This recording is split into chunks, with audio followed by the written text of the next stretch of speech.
In the high-stakes world of neurosurgery, where nerves of steel are a non-negotiable, few have broken through barriers quite like our guest today, Dr. Coceka Mfundisi, the third black woman to qualify as a neurosurgeon in South Africa and the first female from the University of Pretoria. Having served as a test match surgeon for the Springboks and the second black female to be admitted as a fellow to the College of Neurosurgeons of South Africa, Dr. Mfundisi continues to redefine what's possible for women in medicine. Today she joins us to share her inspirational journey. Dr. Coceka Mfundisi, it is so lovely to have you here. We go way back. Of course, many years. Many years. Younger. Younger. And what I remember about you, Coceka, is you were somebody who was really sure about what you wanted to do, and you went on to do all those things and more, and did them brilliantly. So I'm so excited to get into the conversation of your journey today and learn more about that. But before we get into that, I want to go back to your early days upbringing. Sure. You've spoken about this matriarch that raised you by herself, primary school education, not a ton of support, but shaped you into the woman you are today. So tell me about the special woman in your life and your upbringing in general. So I grew up in the rural Eastern Cape, in the former Transkei, in a small town called Englob. And I was raised by my mother's aunt, who was the matriarch of her family. I started living with her when I was around 4 months old, I understand from my family. And Umamicha was a rural woman. She had minimal education. She survived on, livestock and also subsistence farming in the villages. And so she's the person who raised me, and my very first picture of a powerful woman, right? And remember that I'm this tiny little girlie, and she's big, mama kind of vibes, and but also running her whole household by herself because she was already widowed by the time I came to being. So I then looked up to her, and she was my person that I would go to, and and I think that she basically shaped who I have ultimately become. Her strength, her resilience, in that space, where rural women are usually sometimes seen to be not as powerful, but having been able to navigate the space and raise her own children, also to be successful professionals on her, just her own children as well.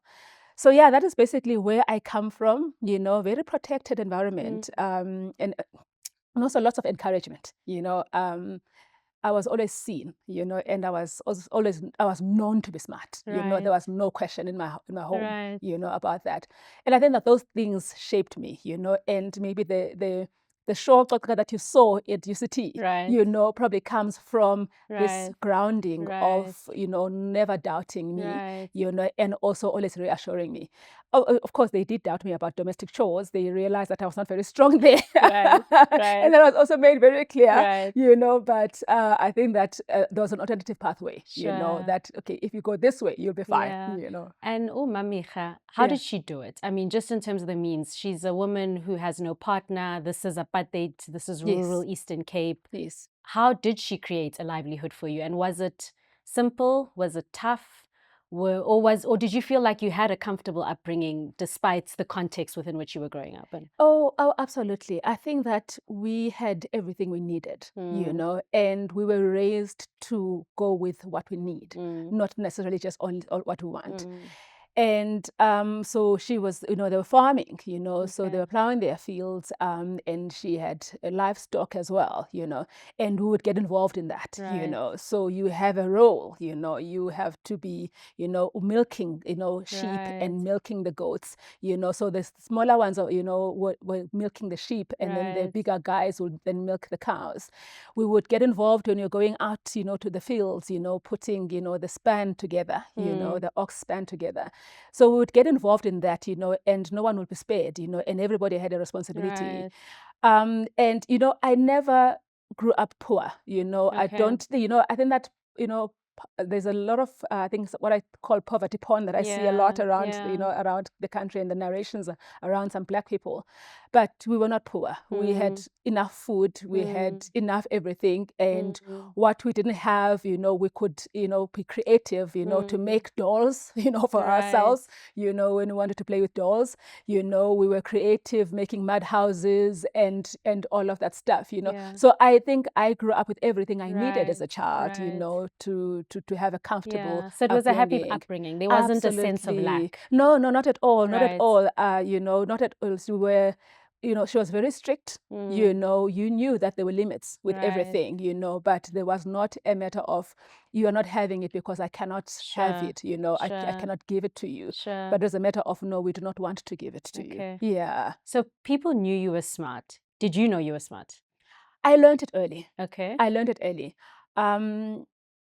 Because, at the end, when you have family that is constantly, encouraging and, reminding you that you are, you then also start pushing yourself a little bit more. You also want to do more, So I would be cheeky, with the older cousins who were doing their schoolwork, sometimes I would be going out and reading their books, and sometimes they were doing their homework and, I'm looking at what they're doing, and I would sort of, learn from there. So I think that helped me, to a large extent.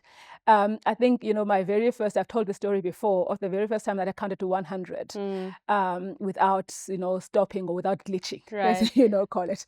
And my aunt made such a big deal out of it, and that is where the seed of being a doctor was planted. Yes, really? From that moment? Around my first vivid memory is actually around that time when I counted to 100. And my aunt was, you are so smart, you should be a doctor. You're probably going to be a doctor. Oh, wow. And I'm thinking, okay, sure, maybe I'll be a doctor. And my experience of a doctor as well was a pleasant one. I was an asthmatic child. So I used to frequent the GP, the local GP in town. So I already had someone that looked like, something, I knew what a doctor looks like, and it also happened to be a woman, a Black woman as well, who was my first doctor. So I think those are the little things, that are from foundation and from within the home and homestead, that almost have shaped, and have informed the person that I am currently. Yeah. That's so interesting. So that seed clearly germinates. I'm going to fast forward a little bit, a few years. You decide to go to UCT. I'm curious why UCT, but then you also do, if I'm not mistaken, engineering first. Yes, I did. So tell me about that. Confusion of matric. That was really confusion of matric. No real career guidance, where we were. And I literally applied to two universities, UCT and to Wits. And one I applied my first choice to be medicine. The other one I applied my first choice to be engineering. Interesting. Okay. And then I said in the most stupid way, the first one to come back with a response, that's going to be my sign. That's what I'm going to do. Huh. No, that's my sign. Oh, that's your of what sign. I should be. That's going to be the sign. So UCT came back first. And why UCT? So my uncle, one of Mamicha's sons, had gone to UCT and he had done engineering there. He did electrical engineers and electrical engineer. So it was a familiar space. And again, the little influences. Mamicha goes to UCT for my uncle's graduation. And she comes back and she says, that is the university you're going to go to. It is beautiful. She had been on the I don't know if they still call the Jamie Stairs. They still call the Jamie Stairs, below the Sarah Bartman, current Sarah Bartman building. So, and she was impressed, imagine a rural woman, she's impressed by this 10,000 steps, and how beautiful the space is. And how beautiful the space is. And then she says to me, and remember, so where I come from, there's a lot of migrant people, laborers, not migrant because they're not, it's still within the same country, but a lot of people who go to work in Cape Town, for work opportunities. And so she had lived with a relative at some point before in Khayelitsha, and had seen what Khayelitsha looks like, and then gets to see Rondebosch and UCT. And then she says to me, this is where I would love for you to be ultimately. So so UCT was almost a familiar environment for us. So then I went to, of course, engineering, did first year. Didn't like it. Then the following year I changed to. And was that a difficult thing to do? I mean, one, were you supported? Was it easy to change? Did you have funding to change? It was very easy for me to change, I would say. I did not, fortunately for me, I think even my mother, whom I started living with a little bit later, was not very prescriptive about what I do, and I think that they trusted my judgment a lot, for a 19, 20-year-old, but they did. And when I decided, no, I'm not enjoying this, she just understood, and then I went over. You were supported in that I was supported in decision. that way, yeah. I was on what was TEFSA at the time, which is current NSFAS. So that was not a significant issue because as long as you were still, getting, you doing a degree within, you were going to be okay. So I was partially funded by TEFSA and also partially funded through a UCT bursary. And then had a very small family contribution, which was, I think, for me, also the other game changer and the leveler, that access to UCT, because I couldn't afford, my family could never have afforded education at UCT. But the combination of the TEFSA and NSFAS with the UCT bursary that comes from donors who support the university, and also then a small family contribution, which is really minimal. You cannot even count it. At some point, it actually even fell off because I then went on to get a scholarship via the foundation that was called MISAB at the time, Medical Education for South African Blacks. It was started by a couple from the US, the Kaisers, who wanted to fund, medical education for Black South Africans out of their experience in the country, having traveled to South Africa and not experiencing a Black doctor, and they wanted to change that. So I was then funded by that then throughout my medical school, and actually that became a full bursary. I think it's around third or so year. And then, I mean, I remember my memory of you, Coceka, has always been Coceka who's on the path to neurosurgery. So I don't remember a non-neurosurgery before. So where did that come from? Tell me about that seed and why such a demanding, high-intensity field. I didn't know it was demanding and high intensity when I chose it initially. I just thought it is a lovely specialty. It looks very interesting. So I took a liking to the neurosciences. And actually, it could have been neurology, it could have been psychiatry, it could have been neurosurgery. Then I, also some conversations and a lot of feedback on you've got a surgeon's personality. So then the surgery part then starts appealing a little bit more, and I started, of course, rotations in medical school, experiencing neurology, experiencing psychiatry. We didn't rotate in neurosurgery at all, as undergrads. And then there's this gentleman, Sichizia. He's a neurosurgeon in Zambia. He was the first Black person to graduate with neurosurgery at UCT. I mentioned to him that I'm keen on neurosurgery. He was a registrar at the time. And very, very kindly invites me to theatre and says, of course, he takes this interest. And this is what sometimes also, helps, a Coceka become a Coceka Mfundisi that people are seeing now. That person who hears the fourth, fifth year student, mumbling on about neurosurgery and having an interest in such, she said, no, come to my theatre, actually. Come and see. So we see a patient of theirs before surgery. And then we go to theatre and I witness them removing this tumor. And then I see the patient after and I see the transition and I'm like, that's the thing. That's what I want to do. Sign me up, So the impact on this woman's life, immediate as well. You have her slightly weak, some days before she goes in for surgery. About 5 days later, she's walking, without significant impairment. And I'm like, this is exactly what I want to do, At the time, I didn't realize that not all neurosurgery is that quick in recovery, And so that was my first exposure. And I just loved it. I fell in love with it. And of course, it just fell in line as well with my interest, And I just generally neurosciences because of the complexity, I love, I was saying to the lady at makeup earlier, I enjoy the constant challenge. There is always something new about neurosurgery. There's always something different. In a day's work. So that's basically where the love came from, and I think that was the best decision I've ever made. I mean, I've also heard you say that I mean, I'm assuming you then started to realize that this is hard, right? And I've heard you say that when you hear that something is easy, or when you hear that something is hard, that's exactly the thing you want to do, that you run towards, not away from hard things. Where does that come from? Sure. I don't know. I don't think I can put a finger to it. But I think that there's a few things about my life and how, I grew up, and that makes me comfortable in difficult circumstances, I grew up with boys, for example, and I was the only girl for some time amongst my cousins. And, they say we're jumping off something or jumping off a tree, and there's going to be a challenge about who's going to jump off from the highest branch, and I want to be that one to jump off from the highest branch. So I think that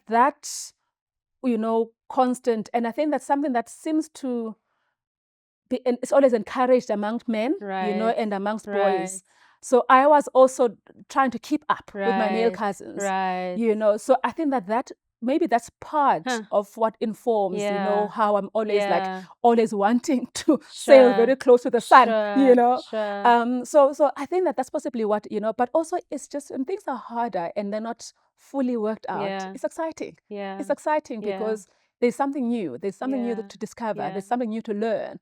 And I do enjoy, of course, learning, So I think that's possibly maybe that what sort of informs, this attraction, So growing up with boys, but also being treated like one of them. I've also heard you say that you don't have fear and that you never let fear get in your way. And I mean, that struck me because I think, and maybe this is a caricature, maybe I should only speak about myself, but I do think as women, and I do, we tend to second guess ourselves, right? There's imposter syndrome. We get in our own way. And so when I heard you say that you do not fear, or at the very least, you do it afraid, I sat with that for a little bit. And I was like, okay, I can see that. And I can see it from your, maybe you gave off the sense of certainty when we were students, but I never doubted that you'd be a neurosurgeon. Like it was just, you were sure about what you wanted to do, and you did it, and you're doing it now brilliantly. So tell me more about this lack of fear, or at least stepping into spaces and things that make you afraid and pushing through anyway. Look, I think probably ties up again with liking the hard and the difficult, and being comfortable in those spaces. I'm not without fear at all. That is, I do have, heart skips a bit when I think of an idea or something I want to do next, but it does not hold me back. It doesn't stop me from going on and doing that thing anyway. Because I think that I ultimately got to a point of what's the worst that can happen, that I fail. But I would have gone in anyway, I would have gone in anyway. I would have rolled up my sleeves, and I would have signed up and said, hey, let me do that. So I think that is what, pushes me towards, and also makes me seem to be completely fearless, And I think that, that courage comes from just also wanting, something different and trying it out. And at times, I also know that there are a lot of people who are looking, there are younger people who are looking, and if I then cower and I sit in a corner and don't try, what message am I sending? Now I have children, if I don't try, and I expect them to try and to show up, that will be, completely against, what I'm trying to teach them, and the way I'm trying to raise them as well. So I think that, but, that wanting to go into spaces that have not been, and are not familiar, and being comfortable in those spaces that are not familiar, that helped me a lot in my career and generally in my life, Yeah. So you do well in med school. You do indeed get into the neurosurgery program, and it is a boys' club, right? You find yourself to be one of the few women, but I've heard you say you weren't fazed by that. And I asked myself, gosh, Coceka, the exclusion, the underestimation, the gender bias, really? You were not fazed by that? Look, it comes with the territory. You know, you sign up to be a soldier that's going to go to war, and you're not going to start crying when they start shooting. You know, you're not going to run into a corner. Right. You know, when they start shooting. So I go into this space I know very well is male dominated. I've already had glimpses, you know, from my, you know, medical school and also internship, what it looks like and what it's going to feel like. So, you know, it was not completely unexpected, you know, all the things that were happening, you know, and the underestimating. And of course, having to deal with your own imposter as well, on top of everything. But, you know, it was what I wanted to do. I wanted to be a neurosurgeon, you know, and I felt that I'm cut from the cloth that is, you know, you can do it. You know, that can actually make a good neurosurgeon. And one then has to silence that noise, you know, of the negative, you know, dump it down a little bit, you know, and sometimes focus your energies and focus your listening towards the positive voices that are saying, oh, you definitely can do it. You know, you are going to be one, you know. And I was very fortunate when I went into the program. So I'm trained by Professor Mokgokong, Sam Mokgokong, who passed away. And his approach, he had trained the first Black woman, a neurosurgeon in Medunsa. Then when I went into the program, he already is familiar with training a woman, you know, and is very supportive, very supportive. And though, of course, the murmurings in the rounds and in the corridors with my colleagues would go on, and, you know, and also with colleagues from other departments, I know that the home base is supportive. You know, home base is saying you can do it. You know, and we did not select you to be in the program because we didn't think you can do it. So that made a massive difference, I must say. If maybe there was no belief even there, maybe things would have been different, you know. So that helped a lot, you know. And you're right, the space, especially at the time when I went in, was not designed for us, you know. There was a lot of, you know, barriers, you know, for a woman to successfully have a career in neurosurgery, to actually even train and complete. And I think that maybe one of the women who had gone in before myself, circumstances were different. You know, when I went into the program, I've got no children. I am engaged at the time.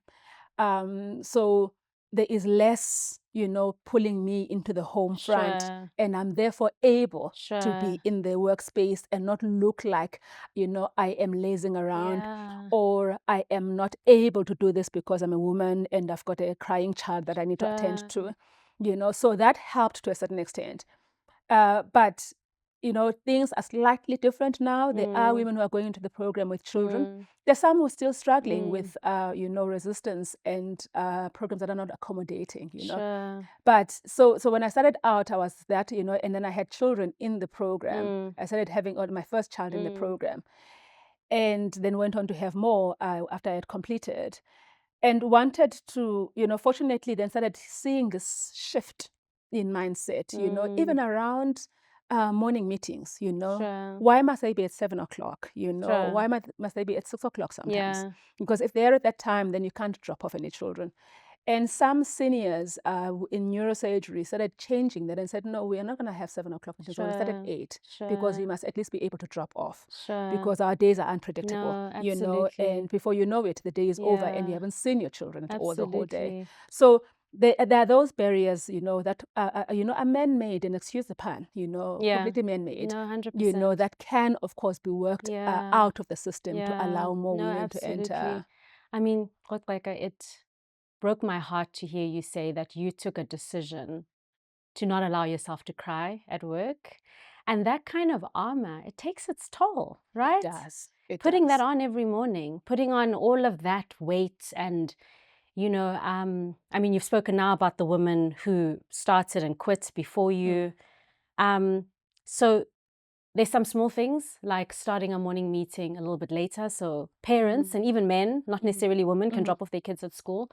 But if you were to reimagine this space, how can it be rebuilt in such a way that women don't just have to survive it, they can actually thrive in it? One, I think that there has to be a recognition at the outset that women are not a homogeneous group. There are going to be women who want to be in the program who want to have families as well. There are going to be women who don't want to have families. There are going to be, women who want to play a particular role in their home environment, and there are some who are going to want to do completely differently. And one has to then have those accommodations in place. But I think that the main things for me, which I think, to just reduce the burden, because it was a burden not to feel vulnerable, at work. And I mean, like, our work is hard. I recall vividly the one day when I was completely heartbroken about a case I had on that night. And, because I was constantly making sure that I'm not crying, I'm in theater, so we've had a tough night, and I then have to go on to the theater list for the following day. And I'm working, but apparently tears are just streaming down my face, And fortunately for me at the time, I had a supportive senior, who noticed and said, no, you're not okay, and I'm like, no, I'm fine. I have a list, I have a list to complete. And says, no, you're not okay. Let's just, call it a day. You go home, and then we'll try again tomorrow. I will finish off the list. Those kind of small things, And I think maybe my tears even managed to come out of my face because despite I was your in own this results. space. I was in this space with a person who saw me as a human being, And that's just also for me the main thing, Firstly, also see women as humans, because it's not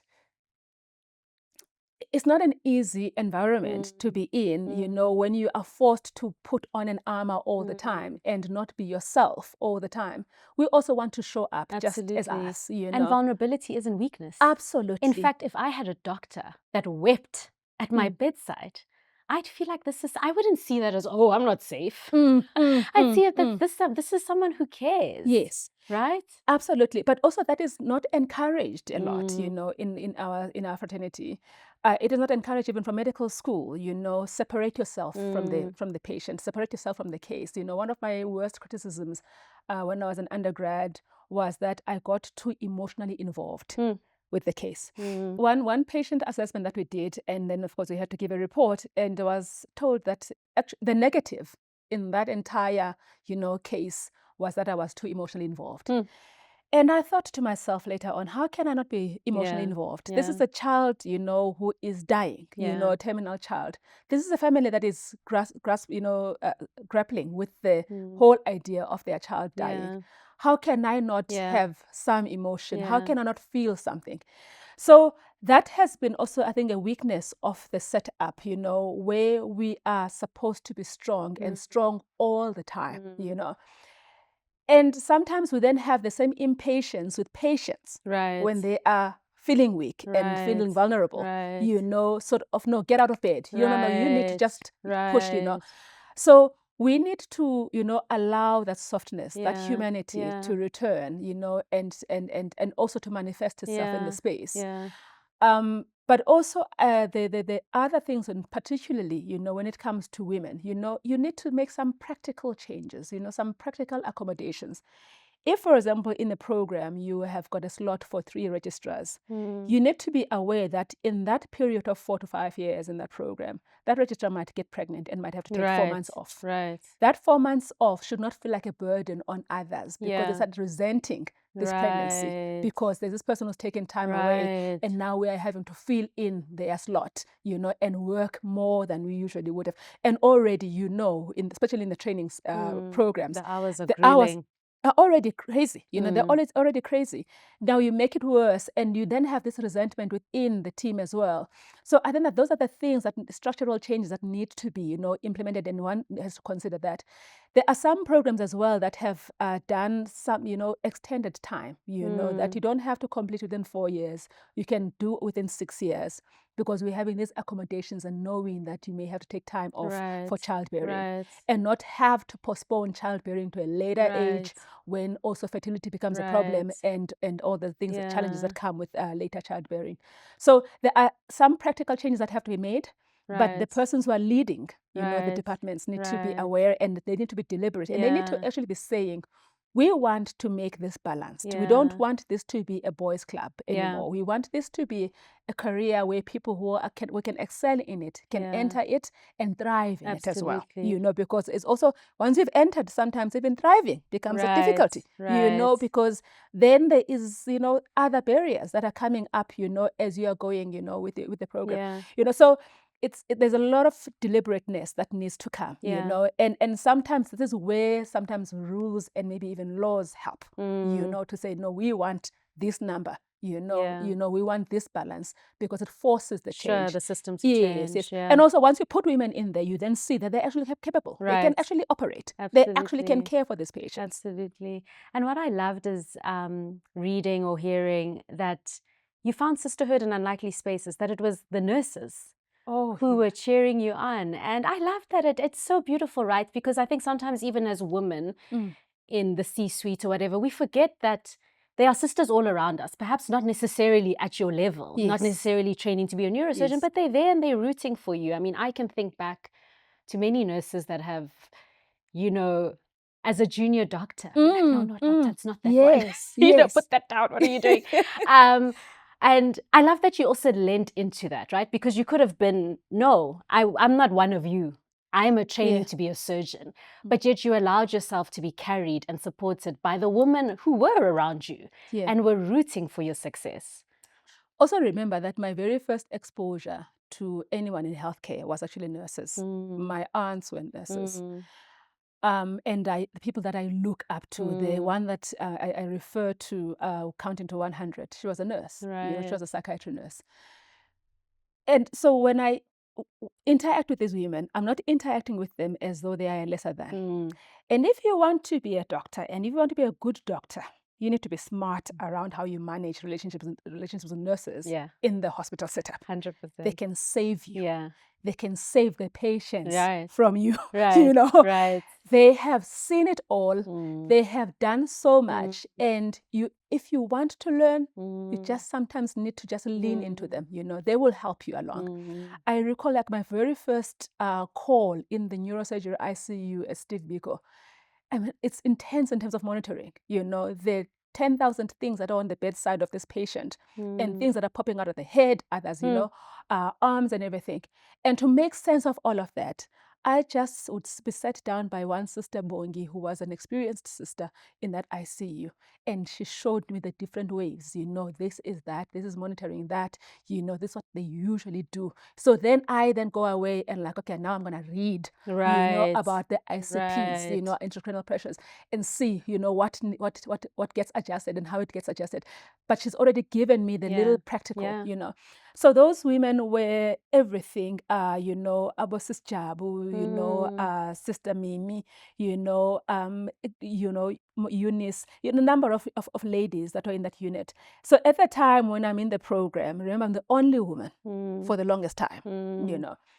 And, you know, women always need women, you know. There are things you are just not going to discuss with men, you know.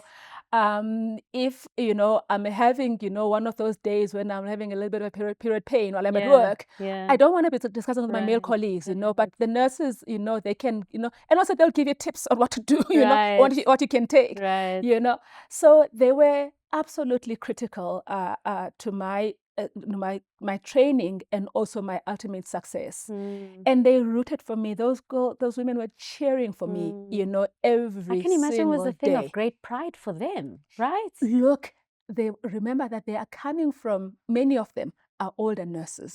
They're coming from the old HFL Road Hospital. They were nursing in that hospital when there was still a black and white section. Oh, man. So now to be seeing not just black neurosurgeons, but to seeing one who looks like them, you know, they were celebrating that. And sometimes they would tell me the stories of what things were like in the other unit, in the old HF hospital, and how things look different now. And you know, they were very encouraging. But I think that they also, because I treated them with respect, you know, and I held them, you know, at a very, you know, I looked up to them in many ways.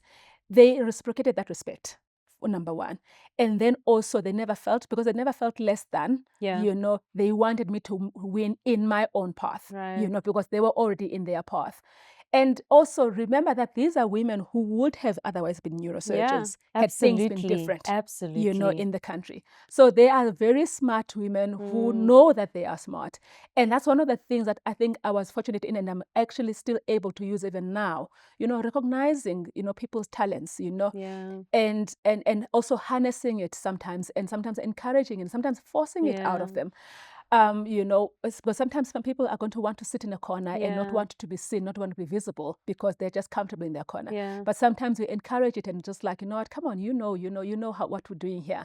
So those women were, they were everything, and they were, fundamental, of course, bringing in also sometimes the meals as well, home cooked meals, So yeah, those women were very, very critical in my career and my success ultimately. And you've mentioned some of them, but you also had some incredible male allies.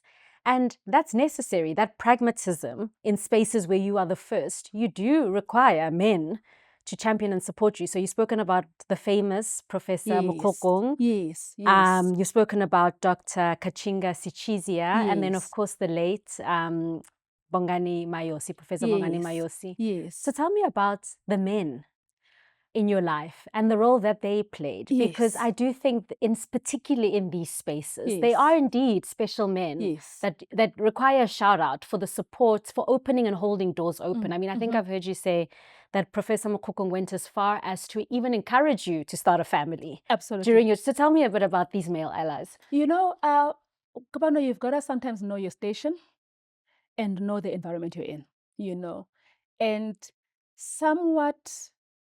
somehow know how to play the game. These men are, powerful in neurosurgery and powerful in medicine, in the case of Professor Mayosi. And without them as well, I would not have gotten as far as I have. And they are the ones who opened the doors and sometimes kept doors forcefully opened when they were trying to shut. And because they are the ones who are leaders, they are the ones who are in charge of this game, And you of course, you give them the respect that they deserve. But, Professor Figan as well from Cape Town, they mention you in spaces where you remember that these are boardrooms of men to start with. When they're sitting as neurosurgeons, it's mostly a boardroom of men. And there has to be some man who's going to think of you and say, you know what? There is this girl, she's coming up, she's looking very strong in the profession. We want to nominate her as a treasurer of the Society of Neurosurgeons. And that's how you get into that space.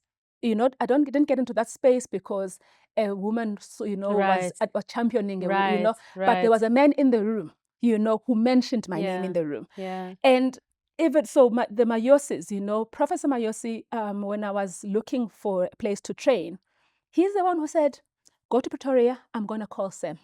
Sam is Mkhoko. I'm going to call Sam.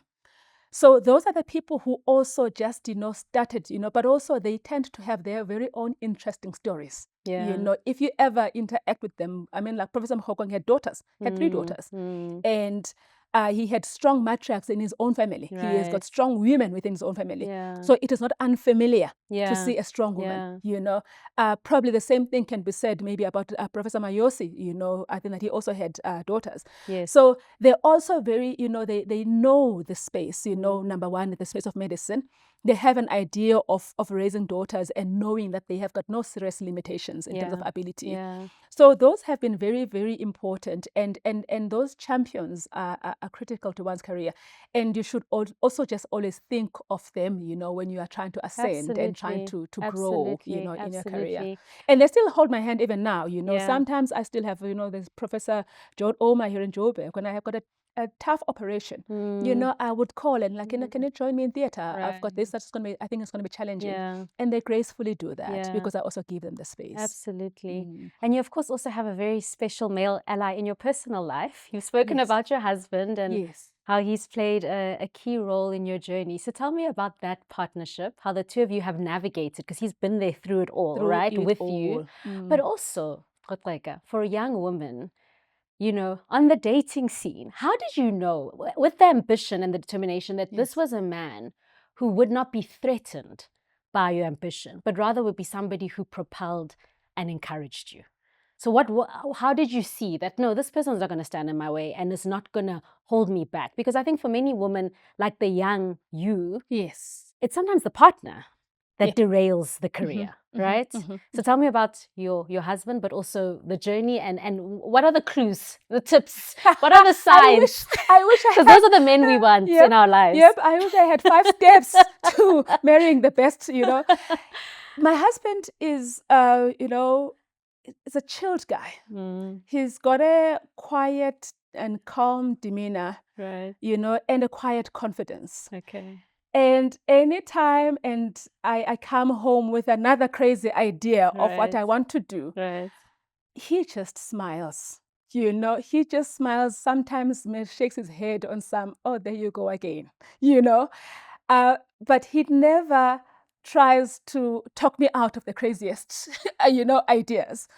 At least in the very initial phases sometimes. Sometimes he has to, help with a little bit of sense a little bit later on. But he is, a quiet person who is just keen to see me flourish and encourages it as well. So that was, so interestingly, when I met him, I was an intern. I was a second year intern. I was not looking to marry. I was just enjoying my life, and just living, And so then I met this person, and of course one has dated before, and I have dated the guys who say, you're too much. Exactly. You are, and sometimes without saying you're too ambitious, they say it, and you hear it, And at times, meeting them later on in life, some of those, exes, and they're like, would have made something, and like, no, would not have made anything, sweetheart, because you were not ready for this, you were not ready for this. This is made out of, my husband was, very, when I didn't cry at work, I cried at home. And he still is. I cried at home. There's a day when I came back from work after, a horrible experience about who's going to write exams and who's not going to. And I was told I'm not writing exams at the time when I wanted to write my finals. And he comes home, he finds me crying. He says that when he recalls that day, he thought my mother had died or something like that because I was just inconsolable. And that is where I cry. That is my place of weakness. That is also where my poorly formed ideas are ventilated, over a glass of wine, now with the children. It's usually after 8 when they are already in bed. And he never says, no, he never says that's just too big, or he never says that's going to be difficult, He almost just, lets me flow.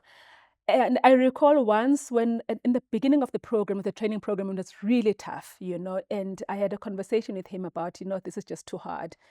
And he said to me, you know what, you can decide that this is going to be the mountain and therefore you can't go past it. Or this is going to be the mountain that you're going to go and stand on top, to see you on the other side.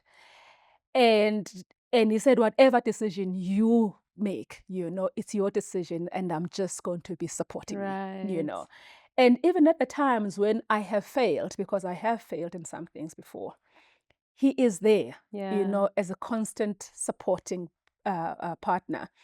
But more than anything, also, he's my sounding board. He is the person that, the craziest ideas go to. He's also my debriefing partner. I mean, this is maybe why we married doctors. Because when, when you've had, a very difficult case or you've had a poor outcome, they are a person you can talk to, and they know. You don't have to explain a lot, They know what you're going through, So he has been like the best, person to be doing this life with. We married 10 years. No, actually, no, not 10 years anymore. It's more than that. It's now 13 years. And we've got 3 boys, we're raising 3 boys, and he continues, to show up in the best way possible. And show up for me. Sometimes it's my chauffeur, to late night rounds. I've had many times when I've interrupted a date, to go back to hospital because they're calling about a patient that is concerning, and it doesn't complain about those things. And sometimes I'm just grateful for the grace that he has for me, and just giving me the space. It is that I think has in this phase of my life, now that I'm no longer a child, and you know, that in this phase of my life has been one of the best things for me, his companionship and his presence in my life. That's so beautiful. That is beautiful. So you do ultimately finish. And when you qualify, and I don't know if you knew this when you qualified, you knew this was what was going to happen, but you find that you are the first woman of any race to qualify as a neurosurgeon from the University of Pretoria, and only the second Black woman admitted as a fellow of the College of Neurosurgeons. You're on the mountaintop. What did that feel like for you after all these years of struggle, putting on armor, crying at home, having to come with a brave face to work? What did it feel like once you were at the top of that mountain? Relief. It was like, you know, massive, you know, weight off my shoulders. That finally, at least I've got the papers. You know, because remember that neurosurgery is not just about the papers. There is lots of learning that happens after. You know, I was also, you know, of course, very excited, and I was very happy. One, to not have to read to remember anything. You know, first thing I did was to go to exclusive books, get myself novels. Oh, really? Get myself lots of novels. And you know, so I went in there, and I think that's the first time I came across Angela Makola's work for the first time. Because I just wanted to read things that I don't have to remember, you know, for a change. So it felt great, Kopano, but to also have broken this glass ceiling, was also something that I knew was important, you know. At that time, I did know already that firstly, remember that I was the only one who had stayed in the program for longer than 6 months. You know, for longer than 6 months. Yes, the only woman who had, you know. So already I had an idea that were I too complete. You'd gotten even if you didn't finish. Even if I didn't finish, you know, I now hold the record, you know. So when then, of course, the, you know, realization that, oh, you actually became the first woman of any race to have achieved this. And also at the time, University of Pretoria is celebrating its 100 years, you know, it coincides with that. And I felt, wow, you know, what an impactful moment. And also now, then there's a new responsibility that then comes with that. You know, you've now broken this ceiling, you know. And, you know, for me, being the first is nice, you know, but being the only was never a dream. You know, so by the time I'm completing, there's already another young lady in the program whom I'm mentoring as well. She went on to become the youngest neurosurgeon to qualify in South Africa, in the continent, I think. That was out there in the media. So it felt like now I have a new responsibility to carry my sisters, you know, and to also just show to many more that this is quite possible. It's possible. You know, but doing it now almost on my own terms, you know, because I was now no longer having to follow and toe a line, you know. So that felt great, I must say. And I'm still, of course, very excited that I managed to achieve that milestone. But I think that more than anything, I'm so glad that I have been used to be the one to break that glass ceiling, to shatter it. And to show many other young women that this is quite possible. And boys. I mean, I laughed when you told me that your sons think neurosurgery is for girls. Oh, yes. I love it. I'm just like, this is exactly what we're trying to do. Like, thank you, Dr. You know? No, neurosurgery is for girls, mommy. That's like, look at you. I mean, the next generation, just you, the next generation's framework and worldview is completely transformed, which is incredible. It is everything, because, you know, when you're not visible in a space, you know, how does a person dream to become a neurosurgeon when they've not seen someone that looks like them become one? You know, that's a difficult dream, you know, and that is a difficult dream that I had to dream firstly. You know, I was fortunate, you know, when the first Black woman qualified as a neurosurgeon, I knew those news. I was in university. I knew that, you know, and I went searching, you know, at the time there wasn't much, you know, internet presence of, you know, people. So I couldn't even like go Google and Google their interviews and, you know, see how they did it, what they, you know, what they did to succeed. So, but when I ultimately did that, and of course, you know, my children's frame of a neurosurgeon is mommy and Auntie Ngu, who's the other lady that I mentored. And they're thinking, this is for girls. This cannot be for boys. And I said to myself, you know what? I love that. At least there is going to be this transition or change in how this whole career is framed. Now, of course, they know that there are also men who are neurosurgeons. They're a little bit older. But I was very happy that they actually could think that even for a moment, because now it seems possible, And I think that one of the reasons when we're talking about, agreeing to do this this interview with you, one gets a lot of requests for mentoring and all of that. And right now, I simply no longer have capacity. I get from children who want to go to medical school, students who are in medical school, doctors who have qualified who want to be neurosurgeons, doctors in training, doctors who have qualified as neurosurgeons. So that is the range of people that I get requests from. And you can imagine, I can only have so much capacity. And, doing these conversations, I'm always very happy to, because this is going to have a bigger reach. Absolutely. And also for the other, like I said, I wanted to Google Maseko, Dr. Maseko, Deli Maseko, the first Black woman, but I couldn't because there wasn't that, internet footprint. But now with this being available in the public, and also just for younger girls to just see, and just even my story of who I am and where I come from, I want that to be known, because that should not be a limit, that you're in a village, that you're in a township, that you look this way, that you have a tendency that way, that you've chosen to have a family. None of those should be barriers and limitations. And let's talk about the choice to have a family. I mean, like you started even during your training having children, so you didn't wait. I mean, sometimes women, when they get into these disciplines, they'll wait, and there's all the fertility struggles that follow. But you decided to do it simultaneously, be the only girl and be the pregnant girl in theatre. Yep. Okay, so you're not holding back. You're doing it all. You're now on the other side of it. And I think for women, not all of us are blessed with this no fear or minimizing fear, right? So often for women, as you're thinking about the kind of life you want, you're already checking out of certain options because you can't see them coexisting, right? And you're an example of those options coexisting. I can be a mom of 3 boys and be at their games and raise them and enjoy them. And I can be at 5 a.m. doing a complex neurosurgical case, right? But if we get really practical for the young woman who will listen to this, what are the systems that you put in place? How do you structure your life? What are the routines?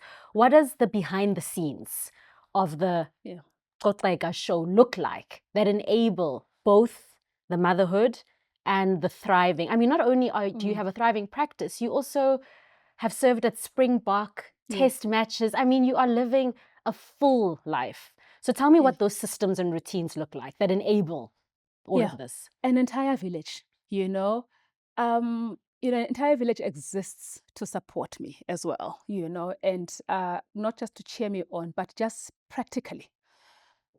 One of the things, going back to firstly the conversation with Mhokong, who was nearly impatient with me, that I must get pregnant already, get it done, that, almost, I was like, do you realize what you're asking me to do? But that on its own was very enabling, and then I decided, okay, well then, let me have my first child, while I'm in the program, because at that time, I was still going to have a good 2-3 years of rotating in neurosurgery alone, because I'd finished my first and my second exams. So that firstly, that space, but also the help, of course, if you decide to marry or partner up or whatever, choose carefully, have your eyes wide open, I think that sometimes, as women, we sometimes go too much with the heart, and sometimes not with the practicalities. And that is very important as well, because I know that I'm not parenting alone, I'm parenting with somebody. And did that take negotiation, though? Did you get a ready-made perfect man? Or is it also sometimes that we as women don't allow, we attempt to be everything and all things, and then we resent it? Were you actively negotiating for, hey, I'm about to embark on this and let's sit down and talk about what the next 3 or 4 years look like? I think, look, give credit to my mother-in-law, and maybe even my father-in-law as well, because my husband did not have any difficulties with sharing the duties of, parenting. The roles were not set and cast in stone that you shall be doing this, I shall be doing that. It was whoever is available will do what needs to be done, So there wasn't much negotiation to be done, And I think that also, if you marry a girl like me, you kind of know that, okay, this is what our life is going to be like, and you just like, hey, I don't know, he will have to speak for himself. Right. But I think that sometimes it's like, you know what, there is no point in trying to argue Right. with this one on Right. this one, on this. I'm just gonna do, what she wants. Yeah. At times, he has to do what I want. That's just husbands. That's what they have to do all the time. But also, one of the nicest things for us in South Africa, and I get this a lot from some colleagues who are coming from overseas in other countries. They're like, how do you do it? You're a mother, you're neurosurgeon, and you're doing all of these things. We've got very affordable domestic help. True. We've got affordable domestic help that helps, with a lot, because there's going to be the nights when I'm not home, and at times the nights when my husband and I are both not home, because we are working and we're working till late. And the nanny has to step in, the domestic worker has to step in, Of course, you need to be humane about, how they work and their hours and all of that, but also appreciate, the value that they add, in my life. That, I must say, is everything. There are nights when I come home, I'm finished, completely finished. And I get home, my food is in the microwave, the meal is nicely done. It is, the kind of meal I would have liked to have at the end of the day. Right. And I am like, you know what, thank God for Sisi. She is here and she's done this. And my children have had a great meal before I came home. But also, of course, my siblings as well, sometimes have to step in. The aunts and the uncles also have to step in sometimes and take on some of the roles and be the ones who are at the games when I cannot be at the games. Yeah. And the women around me that I have found along the way and I've met along the way, who are, co-mothering, Right. The girls, we've got our own small group where we know that your child will not be picked up late. If you ask for help, you will get help. There will be someone who's willing to drop off your child. There is someone who's willing to do the party run for all the children, And, those women, in the villages, that I've been forming in the space of where I am. Then there are, the others who do not seem obvious. There was a time, when sometimes, domestic help can be unreliable. Right. There have been times when I've gone into work with a baby, Right. And, our ward PA, Yusuf Spinky, would sometimes have to be like, sitting with my little one while I'm doing ward rounds or while I have gone into theater, And so sometimes when I, go into the wards with the boys now that they're older, and I remind them, boys, this is, this was your other nanny, at times. So I have been very fortunate in that I have got all of these, in different places, but also in the fact that it's also known that I'm a mother. Yeah. Even in places where I work, it is known that I'm a mother. When I go into a discussion at the hospital about a practice, I'm very clear. I'm a mom. Right. I don't take Saturday morning slots for theater because I'm doing sport.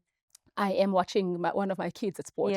So that is understood. And I think that to a certain extent, I have got that power to negotiate that now. But I'm also normalizing that, for the next woman who's going to come in, so that they don't have to be saying, hey, by the way, I'm not going to take a Saturday morning slot or I'm not going to take a Sunday afternoon slot because I want to be with my family, So those are very important things that I think we've done as well, I think that as the so-called trailblazers, to make sure that we negotiate hard, so that for the next one, it can be a little bit easier. Sure. So we've talked about your work, we've talked about your family, but how are you taking care of yourself? Oh, I run. You run. I run. Towards hard things. I run away from Up problems. mountains. I run from everything. I am very, I'm part of the, program of the day. If you think about my day, waking up in the morning, I am I am penciled in there. Okay. As the first person. Okay. You know, so first thing when I wake up, I'm either going in to be with my trainer or I'm going for a run, Okay. you know, and I'm just by myself, you know, and, you know, giving space and time to myself. Yeah. And that's where I also start planning my day, you Okay. know, and sometimes start, you know, having small conversations with myself about maybe whatever difficulties I have. Right. You know, I make time for me as well. Right. You know, I'm very busy, you know, just yesterday I walked, you know, I drove into the, you know, the house. And I walked in, actually snuck into the house for my boys not to hear that I actually Yes. have No, come into the I house. mean, I've played that game many You a know? time. Don't let them know I'm You here. know, literally snuck in because I just wanted to have, you Yeah, a know, an hour moment. because I had a very hectic start to the day. Mm. And I knew that if they see me, they're gonna Yeah. bombard me with Yeah. their day, and you're Yeah. gonna feel horrible Yeah. not listening, you know. So I make time for myself and make time for me. And I tell you, the running for me is one of the best things, you know, because you know I'm gonna have the day when I'm doing a speed, you know. There's gonna be the day when I'm doing a hill training, and all of these things to me feel like, you know, a life, you know, and how you Right. live life, you know. There's going to be the days which are going to be harder, which is the hill Right. days. That's for me who hates hills, Right. you know. Then there are going to be the days which is just speed days where you just have to just push, Right. you know, for however many meters you decide. So that for me has been, you know, very important. You know, I've done, you know, I've joined running clubs before, you know, and also just had a small village, you know, of runners as well, you know, which has also been very useful. And at times, you know, when I have an easy day, I'm going to sit down for breakfast by myself, you know.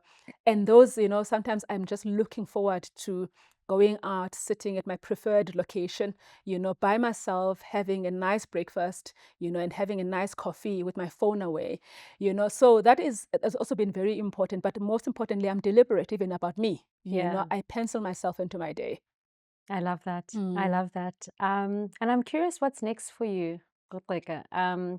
You've spoken about your aunt saying that you should be like a cheetah towards your goals. Yeah. And so I'd love for you to expand a bit on that. And you clearly were indeed, because you achieved the big goal.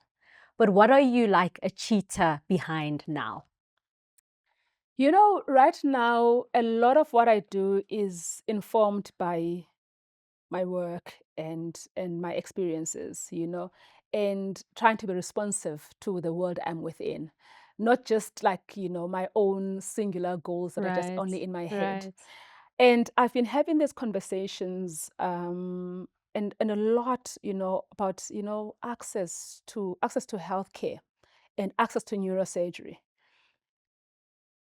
Part of it is, you know, not knowing what neurosurgery is, you know, for a patient. Now I'm talking about for you know, for patients who are suffering neurosurgical conditions. And sometimes they don't agree to help because they don't know what neurosurgery is. Right. And I find that a lot sometimes is one around the barriers of language, you know.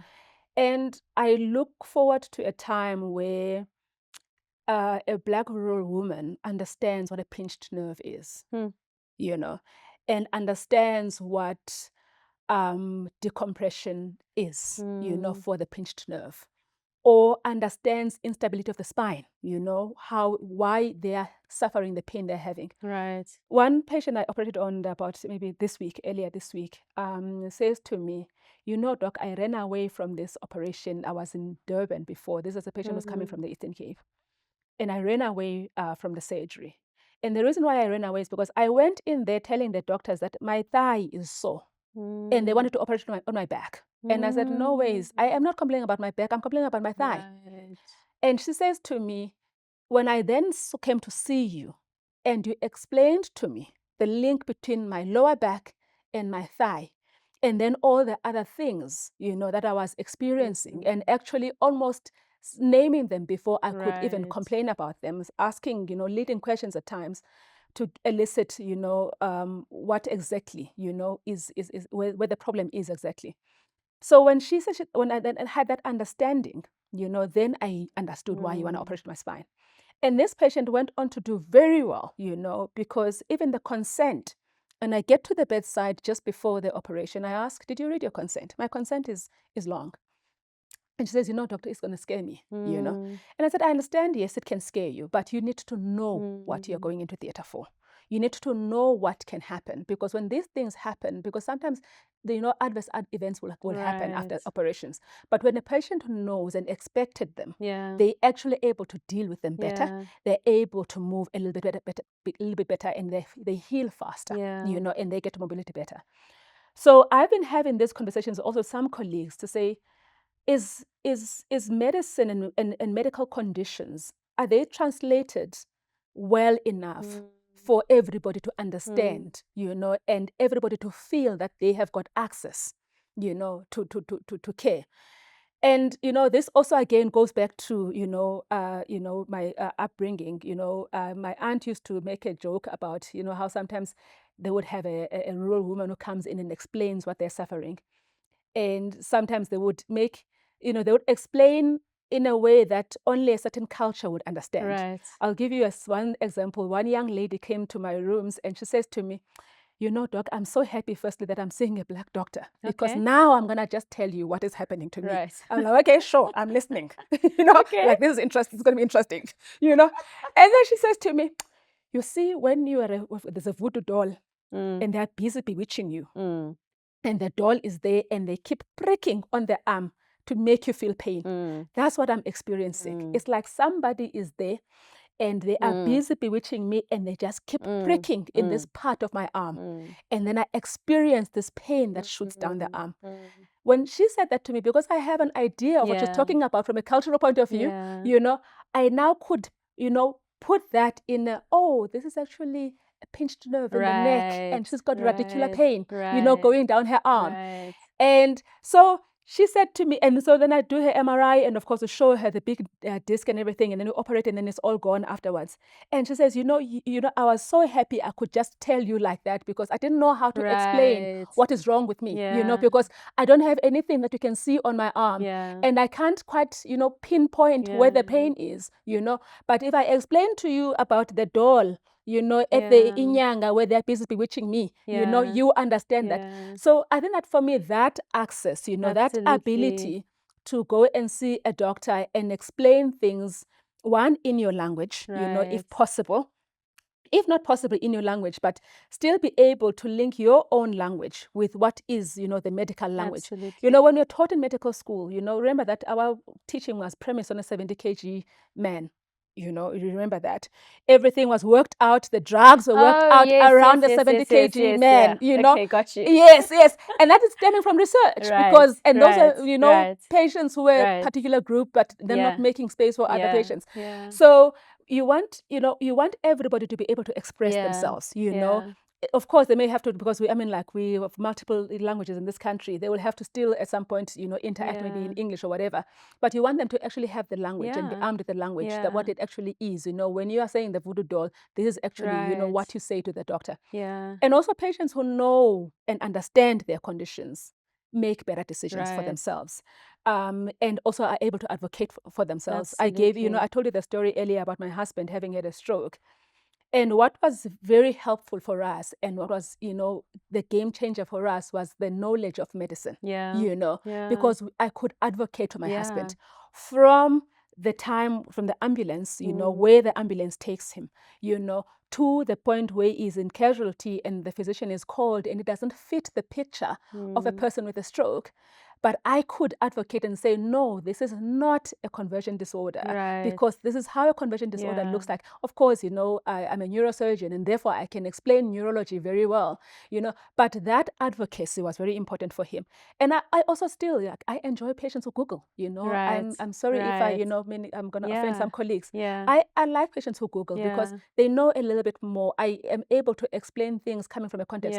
So what I'm looking forward to doing is probably partnering with some colleagues as well, is around, language, and expressing disease and illness in a language that is understood by the majority in this country, so that they can, when they seek help, they actually have the language as well. Absolutely.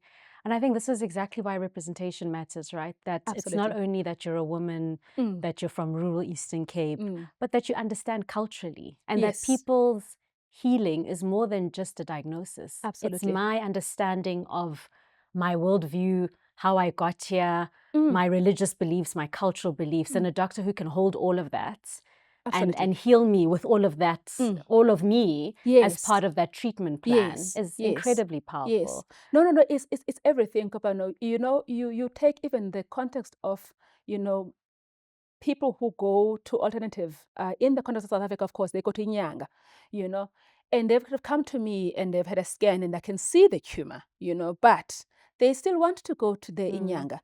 But hold space for them and not dismiss them. No, you're wasting your time. No, hold space for them and actually even have the respect to write a letter for the Inyanga to read. Absolutely. Because then when we're collaborating and when we're working together, because ultimately this is about the patient in front of us. It is not about any of our egos.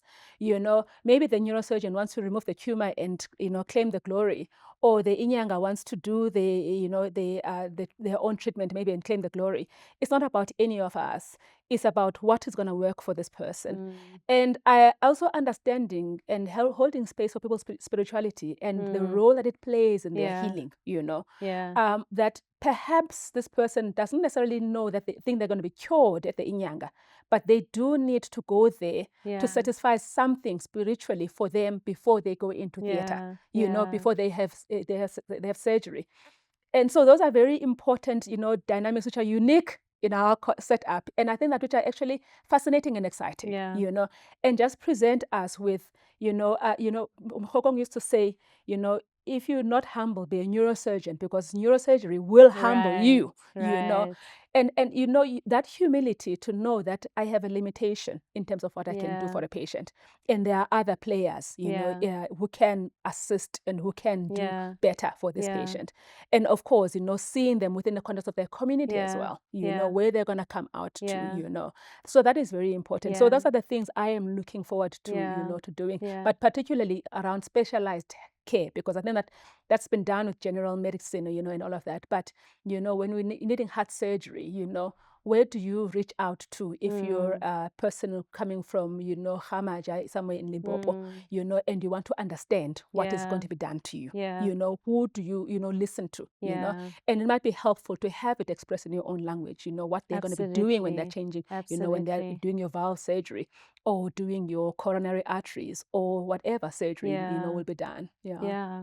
No, look, like I'm so grateful for the advice that your aunt gave you about being single-minded towards your goals, because the fact that you broke that ceiling, despite everything being stacked against you, not only has opened the space up to many women, but your approach to how you are transforming this industry, if I can call it that, both as a woman, as a Black woman, but also as an African, and that the way that you engage with patients, the way you think about the future of medicine, the way you think about language and heritage and history and culture is such a gift and so necessary for wholesome healing for individuals and communities.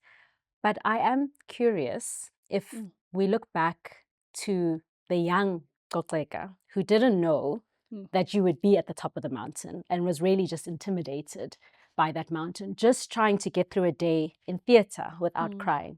What advice would you give to her now? Hold on. It's all going to be all right.